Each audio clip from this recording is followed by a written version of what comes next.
নমস্কাৰ বন্ধু বান্ধৱীসকল, মৃত্যুপংখীৰ অন্য এটি ভিডিঅ'লৈ আপোনালোক সকলোকে পুনৰবাৰ স্বাগতম জনাইছোঁ। আজি মই কলডিল আৰু কুকুৰাৰ মাংসৰ এটা খুব সুন্দৰ ৰেচিপি আপোনালোকৰ ওচৰলৈ লৈ আনিছোঁ। তেনেহ'লে বলকচোন চাওঁ।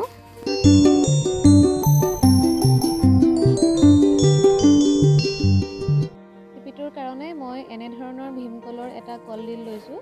এতিয়া এইটোৰ পাহিখিনি আঁতৰাই লৈ মই কলডিলটো ভালদৰে চাফা কৰি ল'ম। আপোনালোকে বেলেগ কলৰ কলডিলো ল'ব পাৰে।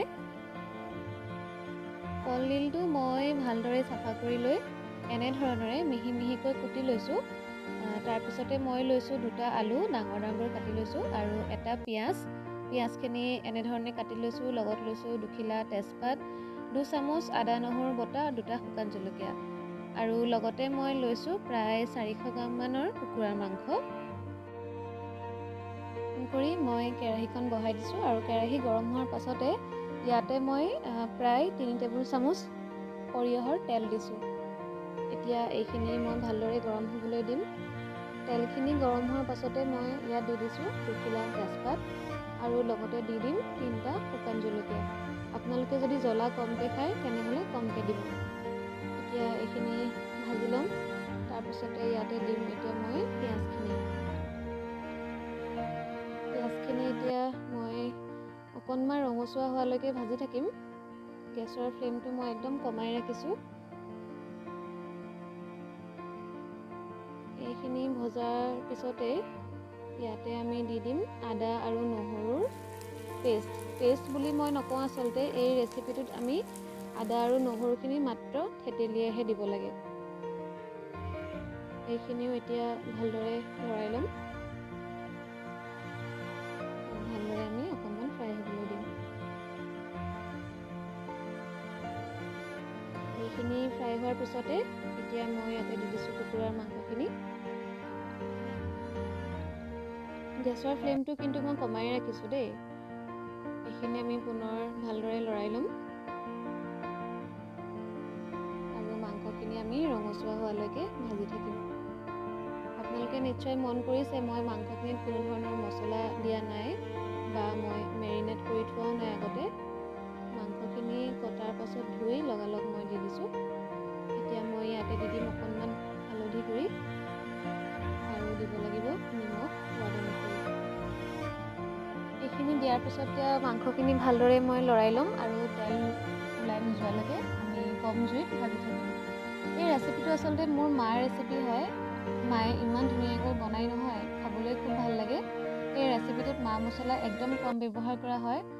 অকণমান আদা নহৰু আৰু অকণমান জিৰা ধনিয়া গুড়ি ইউজ কৰে আৰু একেবাৰে শেষত এটা ছিক্ৰেট ইনগ্ৰিডিয়েণ্টছ ইউজ কৰে, যাৰ কাৰণে ৰেচিপিটো বা আঞ্জাখন খাবলৈ ইমানেই টেষ্টি হয়। আপোনালোকে ভিডিঅ'টো শেষলৈকে চাই থাকিলে গম পাব। এতিয়া ইয়াতে মই কুটি ৰখা আলুখিনি দি দিম আৰু আলুখিনিৰ লগত আমি মাংসখিনি এনেদৰে মিহলাই ভাজি থাকিম। মই গেছৰ ফ্লেমটো কিন্তু একদম কমাই ৰাখিছোঁ। আপোনালোকে হাই ফ্লেম নকৰিব। হাই ফ্লেম কৰিলেই মাংসখিনি লাগি যোৱাৰ চান্স থাকে।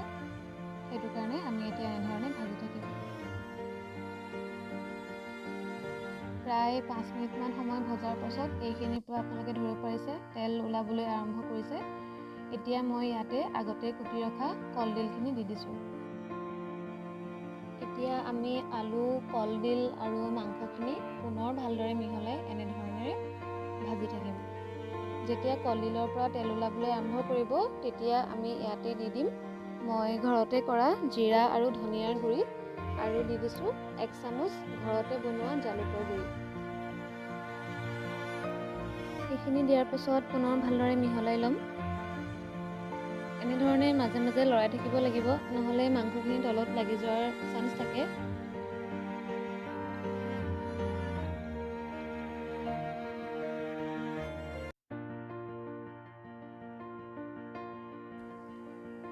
অকণমান সময় ভজাৰ পাছত এইখিনি এনেধৰণেৰে কালাৰটো সলনি হৈছে। এতিয়া আমি ইয়াতে 1 গিলাচ কুহুমীয়া গৰম পানী যোগ কৰি দিম। আপোনালোকে ঠাণ্ডা পানীও ব্যৱহাৰ কৰিব পাৰে, কিন্তু কুহুমীয়া গৰম পানী দিলে কি হয়, চব্জিখিনি উতলিবৰ কাৰণে সুবিধা হয়। এতিয়া আমি এইখিনি পুনৰ ভালদৰে মিহলাই ল'ম আৰু প্ৰায় 5 মিনিটমানৰ কাৰণে আমি ভালদৰে উতলাই আহিবলৈ দিম।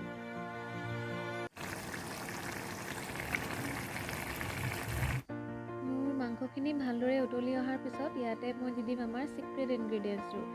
এইটো হৈছে পাঁচফোৰণৰ গুড়ি। মই 1 চামুচ পাঁচফোৰণ ভালদৰে ভাজি লৈ গুড়ি কৰি লৈছিলোঁ আৰু এতিয়া ইয়াত দি দিছোঁ। আমি এতিয়া এইখিনি ভালদৰে মিহলাই পুনৰ 2 মিনিটমানৰ কাৰণে উতলিবলৈ দিম। এই পাঁচফোৰণৰ গুড়িখিনি দিয়াৰ পাছত আচলতে এই তৰকাৰীখনৰ সোৱাদটোৱে বেলেগ হৈ যায়।